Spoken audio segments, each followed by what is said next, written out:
Welcome to the fifth lesson of the Polity lecture series. Uh, Previously, we have discussed what exactly is the constitution, what are its various types based on the different types of characteristics. Okay, so we know, as we have already discussed, that a constitution is nothing but that a foundation law of a country which ordains the fundamental principles by which government of that country is based upon. Okay, and it basically this constitution basically gives a framework and the principal functions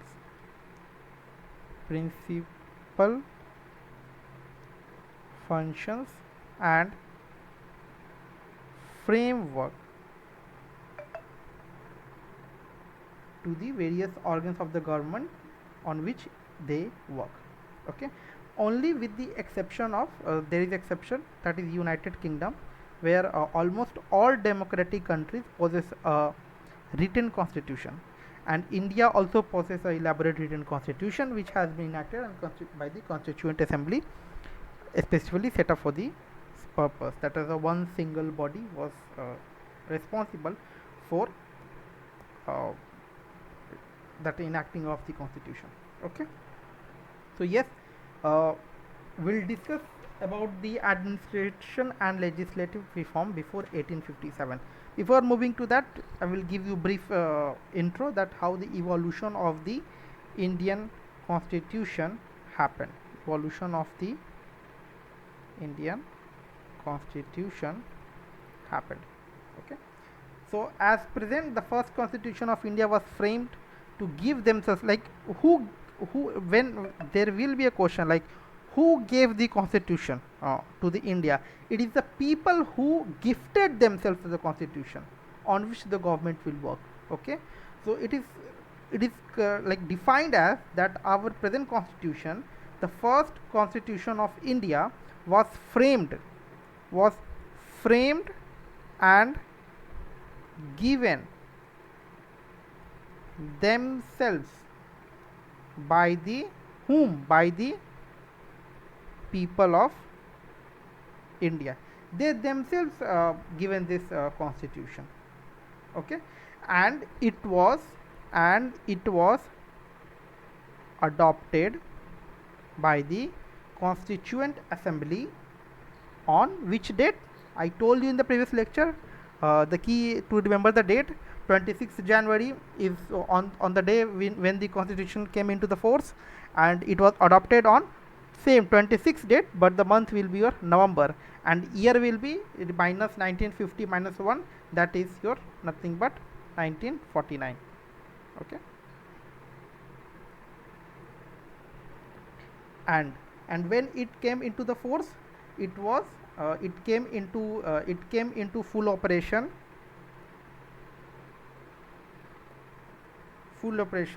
from 26 January 1950.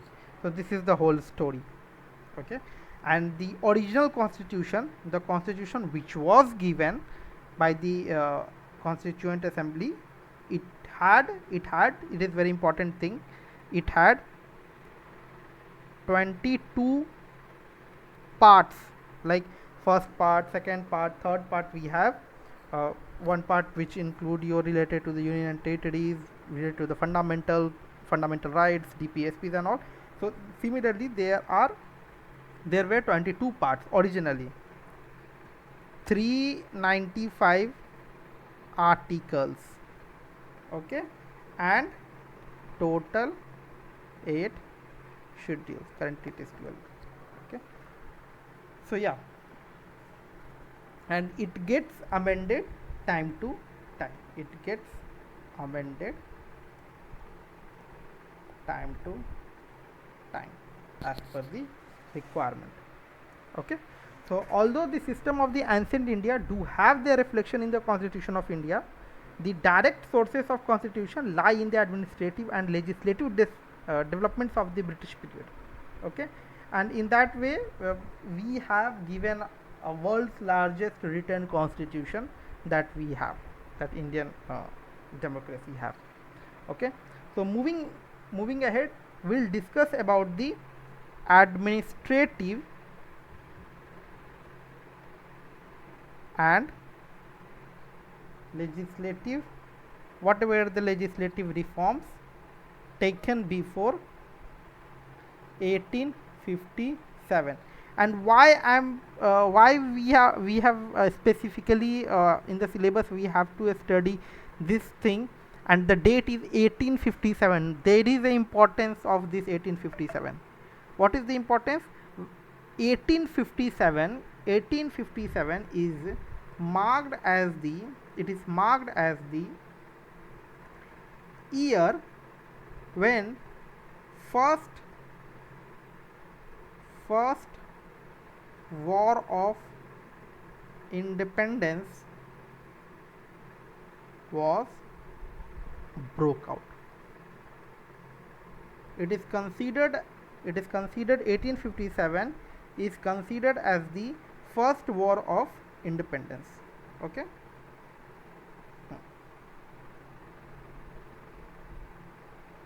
Yeah. Okay.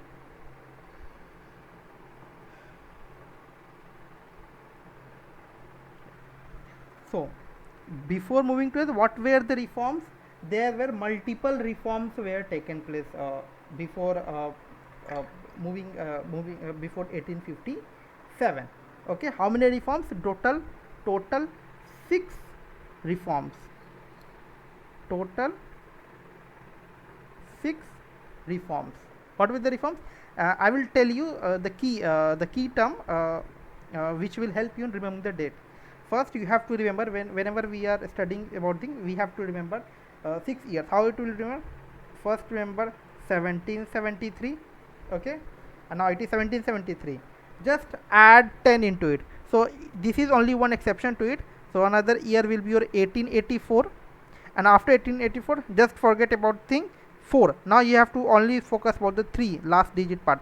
So 1773, 1884, then sorry, it is not 1884, 1784, and then you have to remember 1793, then you have to remember 1813, then you have to remember 1833, and then you have to remember 1853. Yeah, is it easy? Yes. So 1773, 1784, 1793, 1813, 1833, and 1853. Now what are those years? What happened into those years? So in this year, in 1773, Regulating Act of 1773 came into force. Okay, what happened into the 1784? Pitt's India Act. Pitt's India Act of 1784 came. Understand? Now what happened into the 1793? Charters Act of 1793.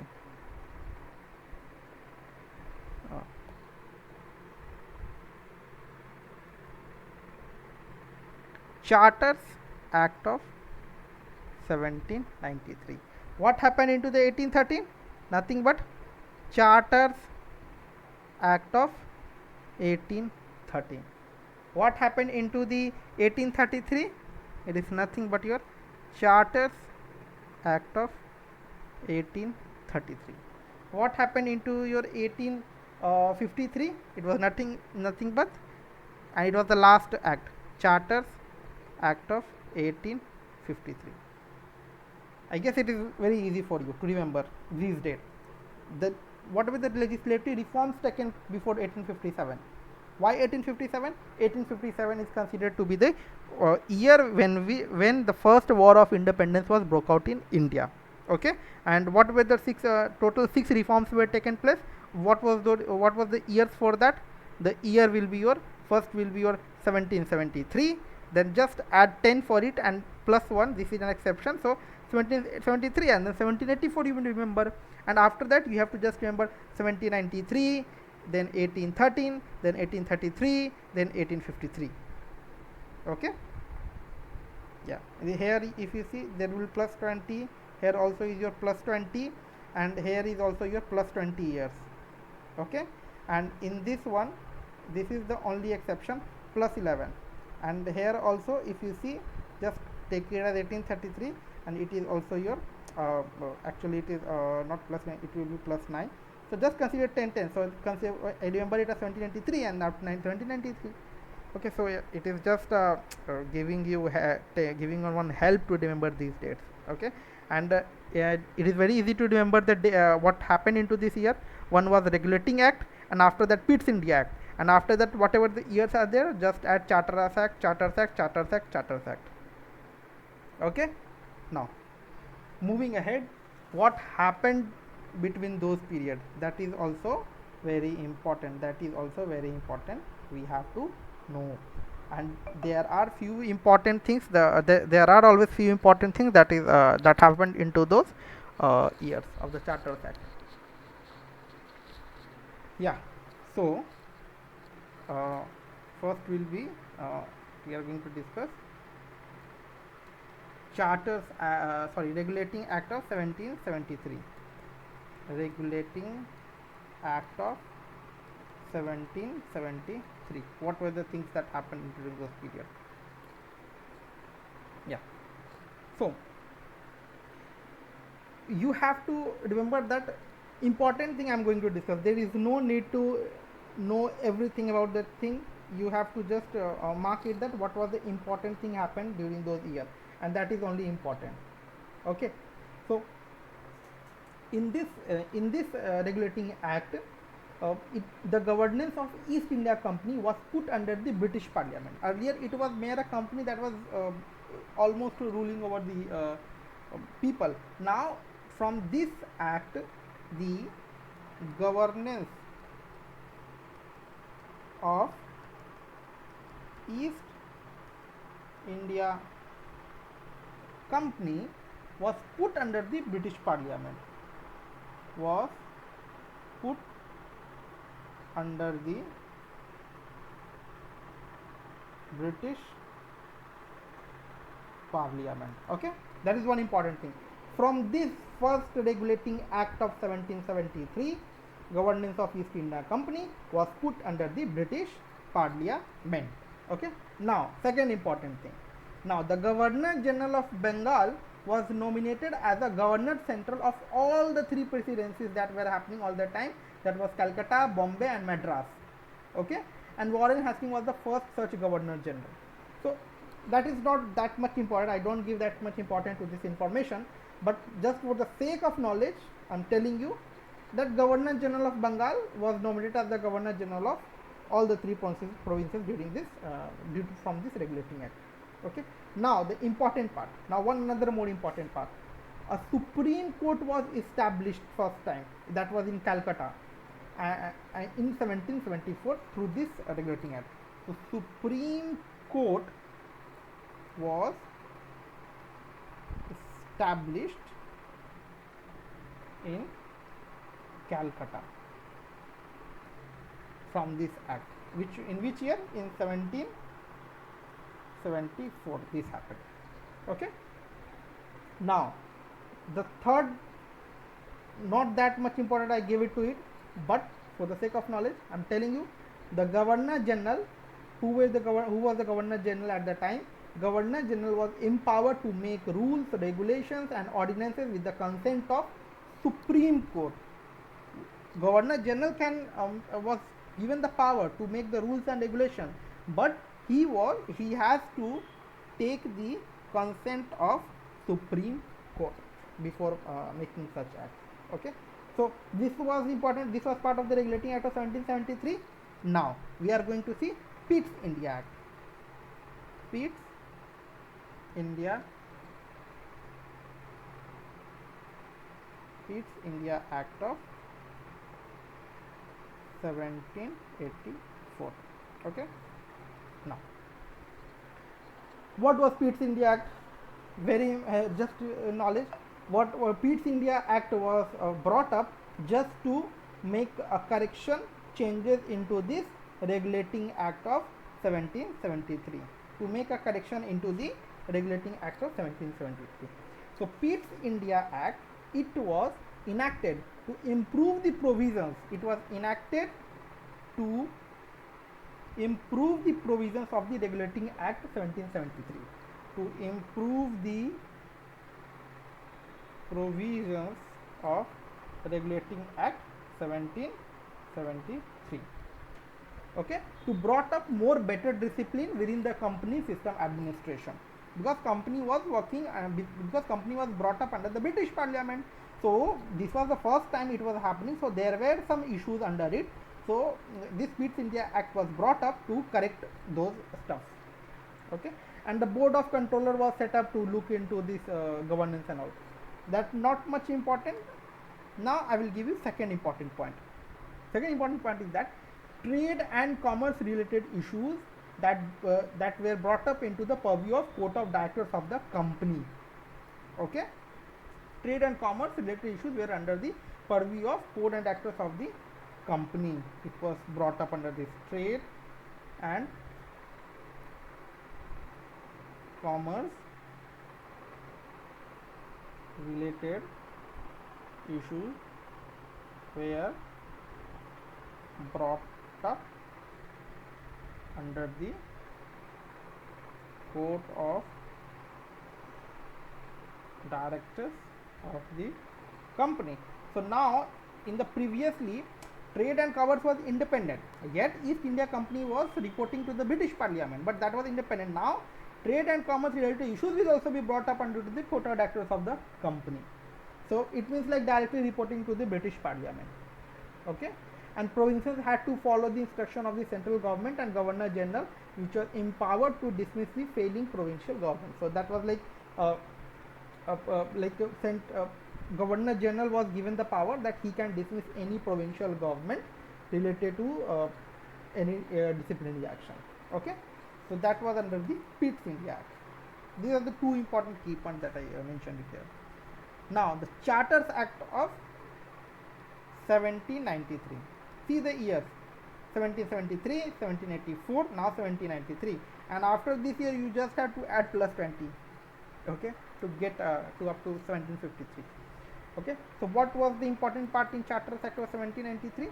So the main provisions of the previous act were consolidated in the act, like whatever the things were included under the Pitt's India Act, all those things were included under 1793, Charters Act of 1793. Now the second important point, it provided for the payment of the salaries of the members of the board of control from the Indian revenue. So earlier the salary of the members of the board of controller was through the Parliament, British Parliament. Now it was like whatever you will get the salary from the Indian revenue, whatever the revenues you are generating into the India, those revenue will be used to pay the salary for you. Okay, so it provided for the payment of salaries of the members of the board of controllers from Indian revenue. Okay, and court were given the power to interpret rules and regulations.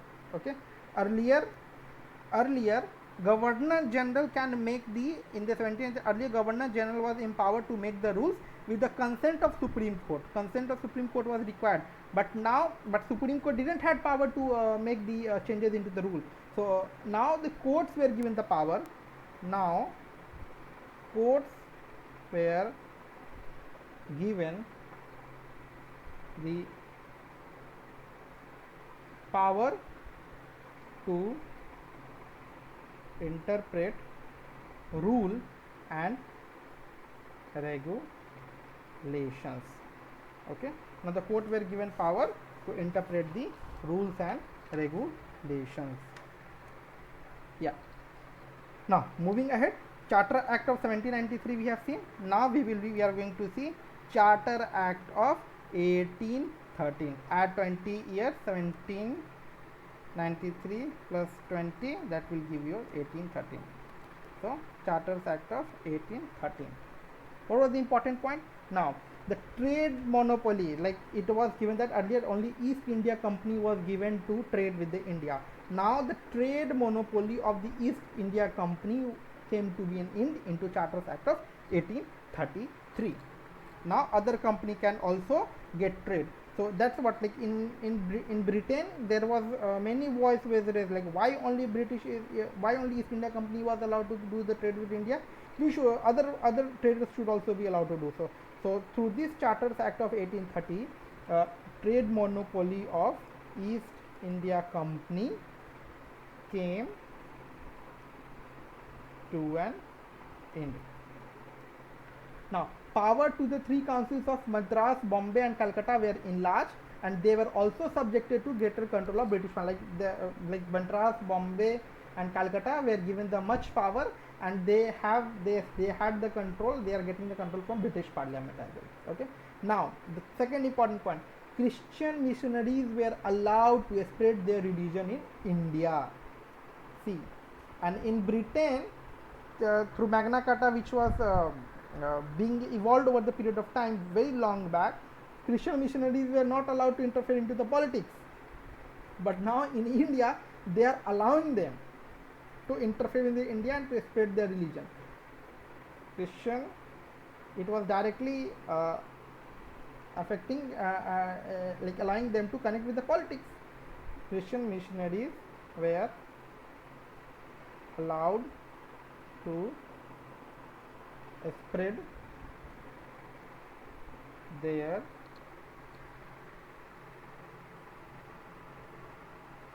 religion in India. Okay. Now the fourth important point, the third important point: local autonomous bodies were empowered to levy taxes. So the local whatever the bodies were created into the provinces and all, they were allowed to levy taxes. Okay, earlier it was not so. Local autonomous bodies were empowered to levy taxes. Okay. Now we have seen Charter 1830. Now we'll add 20 years into 1813. What we are going to get? 1813 plus 20, it will give 1833. Okay. So we are going to see Charters Act of 1833. See, the Charters Act of 1833, which was enacted by the British Parliament, provided for the establishment of a law commission for consolidation and codification of the Indian laws. So they allowed that now we can have a separate codification for the laws that are going to be made into the Indian law. Earlier it was completely based upon the arbitrary, whatever the orders were coming from British Parliament, they used to follow it. Now they are telling that we need to codify it. Okay. So in 1835, Lord Macaulay was appointed as the chairman of the first law commission. Was appointed as the chairman of first law commission. Okay. Now very important point for the Charter Act of 1813. Slavery system in India was declared illegal, and through this Charter Act, and it was abolished into 1843. Slavery system in India was declared illegal through this Charter Act of 1833, and it was abolished in 1843. Okay, that was very important point. When the slavery system in India was removed, it was done through Charter Act of 1833 in 1840, from 1843. Okay. Now, the Governor General and the Council were given vast power. The Council could legislate for the whole of the Indian subject for the approval of the Board of Controllers. Okay, and the Council got full powers regarding revenue and a single budget of the country that was prepared by the Governor General. Okay, and for the first time, Governor General's government was known as the Government of India and his council as the Indian Council. So, the third important point, through this Charters Act of 1833, first time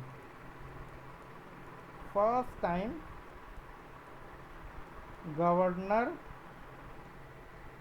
General's government was known as the Government of India. Okay, and his council, whatever the councils were there, and his council was known as the Indian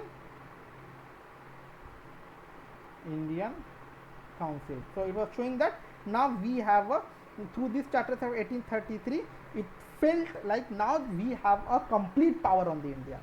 Government of India. Who is Government of India? It was being ruled by the British Parliament. Okay, so from this 1833 they declared it. Okay, now we have a greater control over it. Now what happened into the Charter Act of 1853? From where 1853 come? 1833 plus 20 years. Remember it? The Charter Act of 1853. So in this act, this was the last Charter Act and it made the important changes in the Indian legislature. It was the first important thing. 1853 was the last Charter Act. Okay.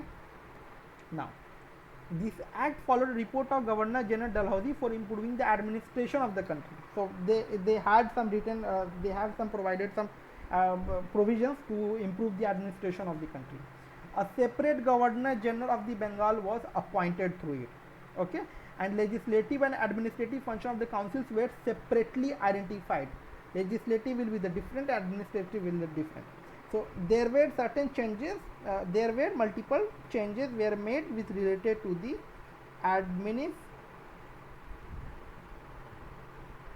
administration. Okay, what were the changes?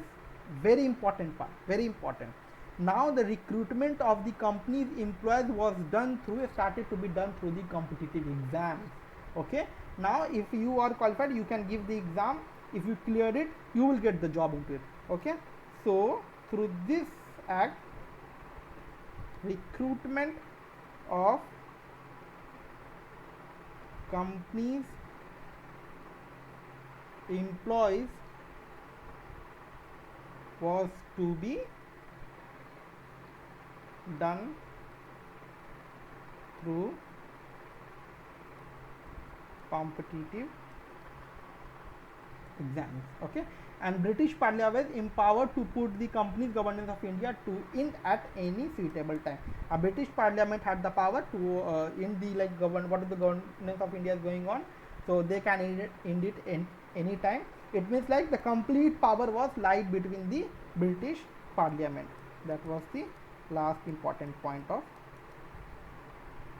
Charters Act of 1853 was empowered. Now the complete sole power lied to the British Parliament, was empowered to put companies governance of India to an end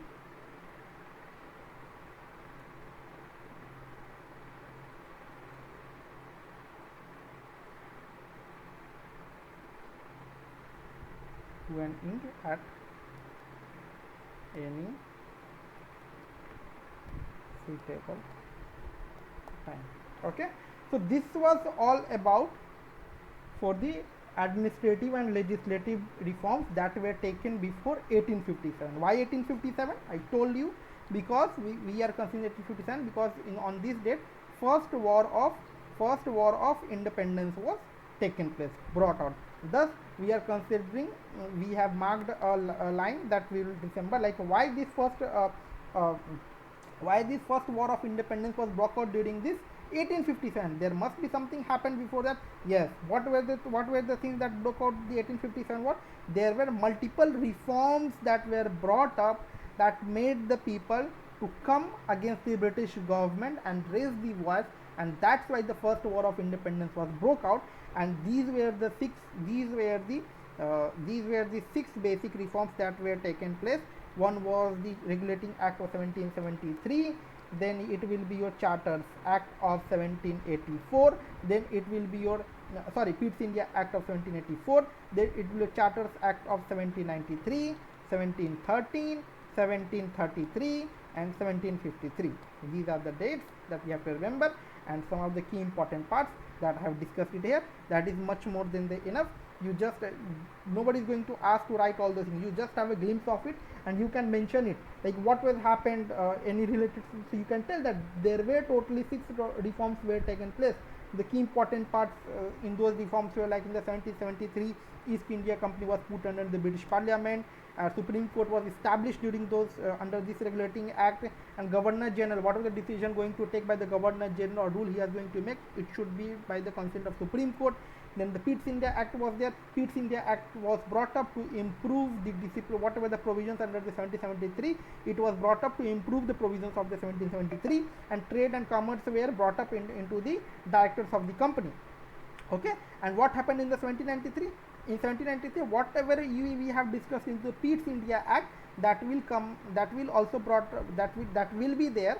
And after that they have made like the provided of the payment of the salaries, whatever the salaries the board of directors are going to get, board of controllers are going to get, it should be through the Indian revenues, not through the British Parliament.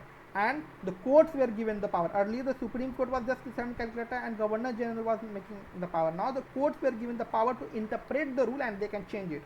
Okay, now what happened in 1813? Trade and monopoly of the East India Company was made to an end because the multiple voice was raised into the British Parliament.